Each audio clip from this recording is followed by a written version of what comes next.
चलिए अब देखते हैं क्वेश्चन नंबर 2 के बचे हुए भाग को। तो आप देखिए क्वेश्चन नंबर 2 में का पांचवा भाग क्या कह रहा है कि if x belongs to A and A is not subset of B then x belongs to B, यानी x A का मेंबर है और A is not subset of B। तो इस तरह से आप एक प्लॉट तैयार कीजिए। जैसे हम ले लेते हैं 5 के लिए कि late A is equal to 1। छोटा एग्जांपल लेते हैं ताकि हम अच्छे से समझ सकें। x बिलोंग्स टू x हमारा क्या है 1 यहाँ है, 1 A का मेंबर है, ले लिया। फिर है A is not subset of B, A B का सबसेट नहीं है, तो आप B ले लीजिए जिसमें एक एलिमेंट को मत रखिए आप 2 3 4 रख दीजिए। A is not subset of B ले लिया। Then x belongs to B, यानी x 1 है, तो ये हमारा जो स्टेटमेंट है बिल्कुल गलत हो दिखाई पड़ रहा है क्योंकि x belongs to b, x b का मेंबर होगा, ये गलत है क्योंकि x b का मेंबर यदि होता तो ये सबसेट b का नहीं होता। इसलिए हमारा जो स्टेटमेंट है पांचवा ये बिल्कुल फॉल्स है। तो इस तरह से हम लोग अब लास्ट 6 पार्ट को देखते हैं। तो 6 पार्ट को आप देखेंगे तो आप यह देखिए क्या कह रहा है। 6 में कह रहा है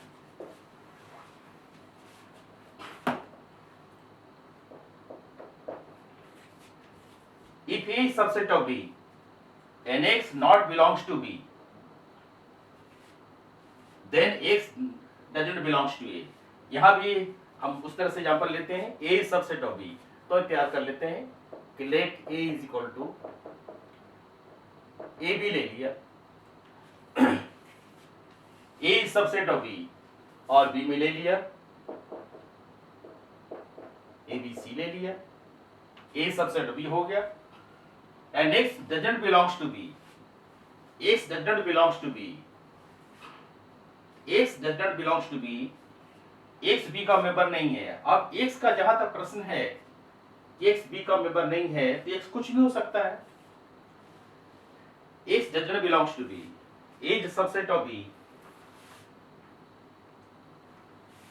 A B का सबसेट है यानी A का सारा एलिमेंट B में है और X doesn't belongs to B, कोई भी X ले लीजिए। मान लीजिए कि X हम ले लेते हैं यहाँ पर 5, चाहे सॉरी अल्फाबेट में ले लीजिए, आप P ले लीजिए, P ले लीजिए। क्या है A doesn't belongs to B है, P इसमें नहीं है, तो automatically X doesn't belongs to A और यह X क्या है P है, A भी A में नहीं होगा। यानी ये स्टेटमेंट हमारा क्या है X doesn't belongs to A, ये हमारा इशारा ट्रू की ओर कर रहा है। ये स्टेटमेंट हमको ट्रू की ओर ले जा रहा है, लेकिन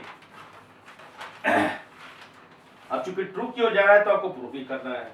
तो प्रूफ करने के लिए क्या करना होगा कि मान लीजिए कि आपका एक एलिमेंट ऐसा है, जैसे P ले लिए, मान लीजिए कि पॉसिबल कंट्राडिक्शन मेथड से पढ़ते हैं प्रूफ करने के लिए,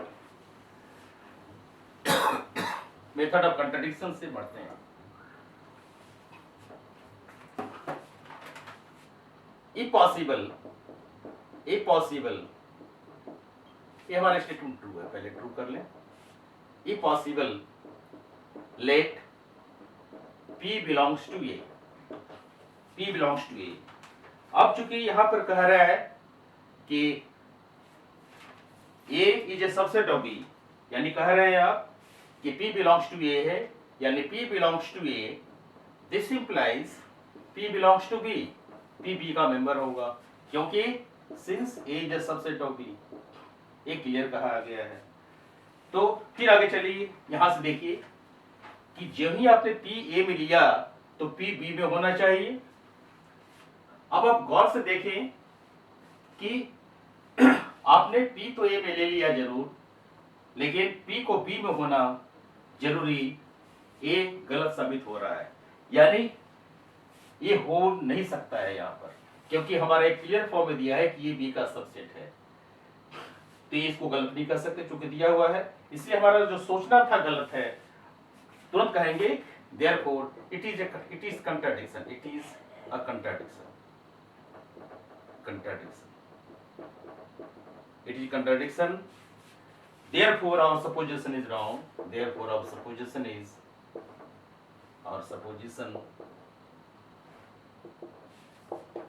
wrong. Hence,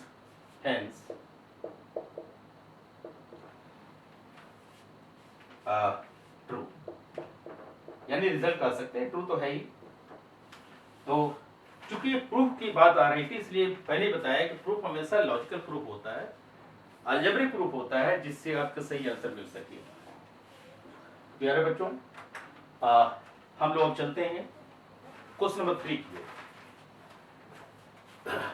क्वेश्चन नंबर 3 की ओर चलते हैं।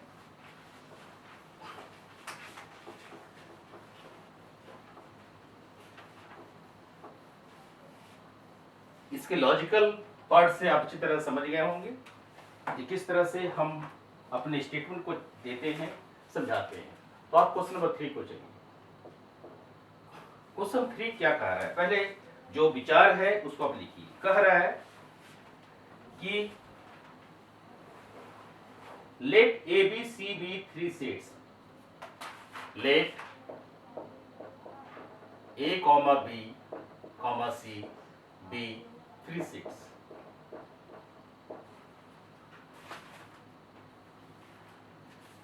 Let ABC be the sets, ABC will be the sets.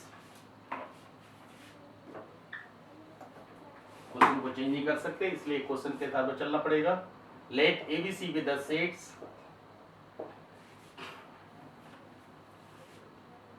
such that A union B is equal to A union C and A intersection B is equal to A intersection C, then so that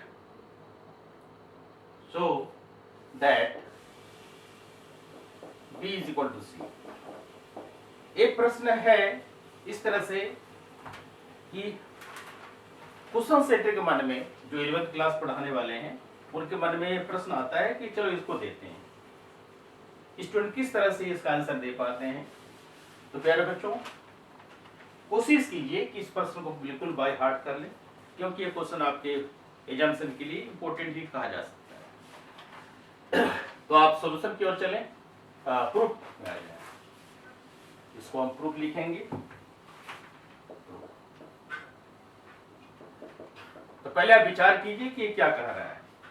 विचार क्या करना है, ABC with the sets, ABC set है इस तरह से कि A union B और A यूनियन C बराबर है, और ये दो गिवन कंडीशन है। आप ध्यान रखिए कि जब भी आप प्रूफ करते हैं गिवन का बहुत बड़ा महत्व होता है। गिवन आपका एक ऐसा इंस्ट्रूमेंट है जो आपकी मदद हमेशा करता रहेगा। तो आप जो प्रूफ करना है B = C, इसका प्रूफ करने का दो तरीका भी है। यदि आप BC का सबसेट दिखा दें और C को B का सबसेट दिखा दें तो दोनों मिलाकर के B = C हो जाता है। तो हम एक नया प्रूफ आपके सामने देने वाले हैं जिसमें हम डायरेक्ट इक्वल लेकर चलते हैं। तो एक लॉजिक है, इस लॉजिक को आपको माइंड में रखकर चलना पड़ेगा। लॉजिक क्या है देखते चलिए।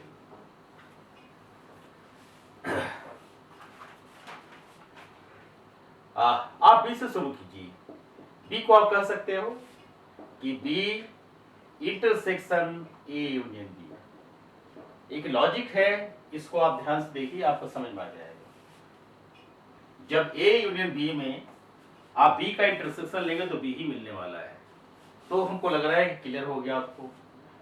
अब आप जो ही इस स्टेटमेंट में आ गए तुरंत आप देखेंगे कि A यूनियन B क्या है, A यूनियन C के बराबर है। A union B = A union C। ऐसा इसलिए कहा गया क्योंकि हमको C पर पहुंचना है, तो हमको C पर लाना, C को हाईलाइट करना बहुत जरूरी है। तो हमारे गिवन दिया हुआ है, इसको ले लिया, यानी B intersection A union C कर दिया। अब आपने C को हाईलाइट किया। जो ही C को हाईलाइट किया तुरंत आपके मन में एक विचार आया कि एक प्रॉपर्टी इंटरसेक्शन का डिस्ट्रीब्यूटिव में आता है, उसको हम हाईलाइट कर देते हैं। तो यहां पर क्या होगा, B intersection A union B intersection C, B intersection A union B intersection C, यानी हुआ distributive property, distributive property. Distribution किसका हो रहा है, इंटरसेक्शन का हो रहा है, इस पर आप विचार करेंगे। इसको लगा दिया है। अब बी इंटरसेक्शन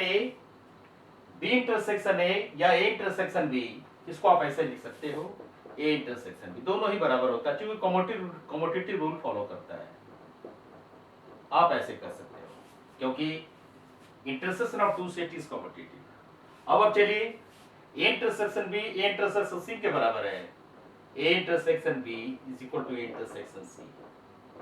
चूंकि ये स्टेटमेंट हमारा दिया हुआ है, तो आप ए इंटरसेक्शन बी की जगह पर लिखिए A intersection C union B intersection C. Given का सहारा लिया। फिर आप देखिए कि सी का डिस्ट्रीब्यूशन है, सी हमारा यहां भी है और सी यहां भी है, तो आप सी को कॉमन ले लेंगे।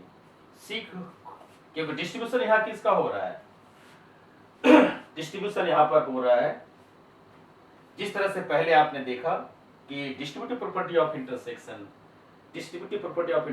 है, तो आप इंटरसेक्शन फिर कर लीजिए, यानी रिवर्स में चली जाइए, तो C intersection A union B, C intersection A union B कर दीजिए। अब फिर आप बैक हो जाएगी, फिर लगा दें, यहां लिख देते हैं डिस्ट्रीब्यूटिव प्रॉपर्टी, फिर हम बैक होकर के वहीं आ जाते हैं जहां से हम शुरू किए थे, ए यूनियन सी के बराबर, since A union B is equal to A union C.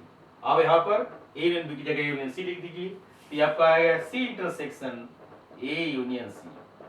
अब आप जहां से चले थे, जिस तरह से आप चले थे, उस तरह से यहां भी विचार करना होगा कि सी और ए यूनियन सी में क्या कॉमन है।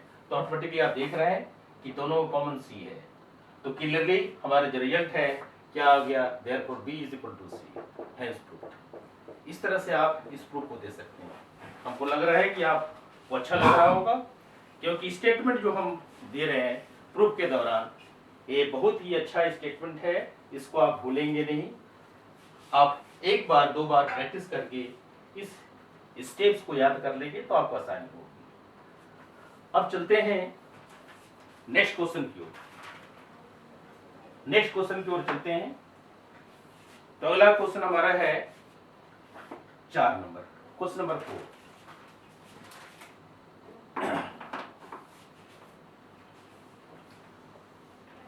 क्वेश्चन 4 क्या है, इस पर विचार कीजिए।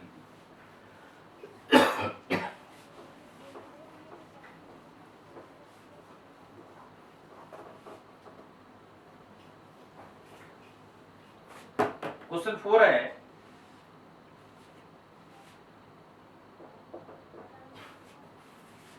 Prove that the following 4 conditions are equivalent. ये जो कंडीशन इक्विवेलेंट है आपको दिखाना है। तो आप देखिए, पहला क्या कह रहा है, A is a subset of B, दूसरा कह रहा है A minus B is equal to null set, difference of A and B is null set, तीसरा पार्ट कह रहा है कि A union B is equal to B, और चौथा कह रहा है A intersection B is equal to A. प्रश्न यहां पर है इक्विवेलेंट का, आपको दिखाना है कि इक्विवेलेंट है। तो आप बड़े आसानी से इस पार्ट को समझा सकते हैं इक्विवेलेंट है कि नहीं है। प्यारे बच्चों, आपको पहले बताया कि जब भी ऐसा लॉजिकल स्टेप्स आपके सामने आते हैं, तो एग्जाम्पल एक सरल माध्यम है जिससे आप अपने लक्ष्य को प्राप्त कर सकते हैं। जैसे आप कहिए A is a subset of B, तो आप ले लो, लेट ए इज ए 1 2 ले लेते हैं, कुछ भी ले सकते हैं, हम फ्री है, स्वतंत्र हैं।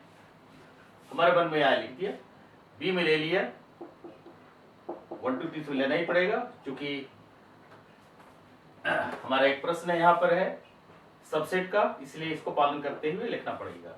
ए सबसेट ऑफ बी हो गया है। अब आप देखिए कि ए बी का सबसेट है, ये हमारा पहला स्टेटमेंट है। फर्स्ट स्टेटमेंट है ए सबसेट ऑफ बी। अब सेकंड चलिए, इसी तरह से ए और बी को आप देखिए कि क्या सेटिस्फाई करता है क्या। A minus B is null set, A minus B is null set, यानी difference of all elements of A and those elements of B which are not in A. तो आप देख रहे हो कि सेटिस्फाई कर रहा है, ए भी सेटिस्फाई कर रहा है। तीसरा स्टेटमेंट हमारा है A union B is equal to B. A और बी का यूनियन ले लें तो आप देखेंगे कि सही बात है, ए भी हमारा सेटिस्फाई कर रहा है, क्योंकि ए और बी का यूनियन लेंगे तो बी ही बनने वाला है। ए भी सेटिस्फाई कर गया। A intersection B is equal to A intersection B is equal to, अब आप देखिए ए और बी में इंटरसेक्शन लेंगे तो आपका क्या आएगा, 1 2 ही आएगा। तो ये स्टेटमेंट ये आया, इसीलिए हमारा ये हो गया। यानी आप कह सकते हो कि ये logics first second third fourth में एप्लीकेबल है, यानी दे आर इक्विवेलेंट। हमारा प्रश्न का उत्तर मिल गया। इसमें कहा गया था कि इक्विवेलेंट है कि नहीं, hence they are equivalent, hence they are equivalent, they are equivalent. तो प्यारे बच्चों, यहीं पर इसको छोड़ना चाहेंगे और आगे का प्रश्न हम अगले वीडियो में तैयार करेंगे, क्योंकि ये लॉजिकल स्टेटमेंट है, इसमें छोटे छोटे कॉन्सेप्ट्स हैं जिसको आपको जब तक क्लियर नहीं किया जाएगा तब हम फास्ट तरीके से समझा नहीं सकते। आराम से चलना चाहते हैं ताकि आप मिसलिन्स के हर प्रश्न को अपने जेहन में बैठा दें, अपने मन में बैठा दें, और आने वाले समस्या जो आपके सामने आने वाली है उसका समाधान आप स्वतंत्र रूप से कर सकें बिना ऑब्स्टेकल के। Thank you.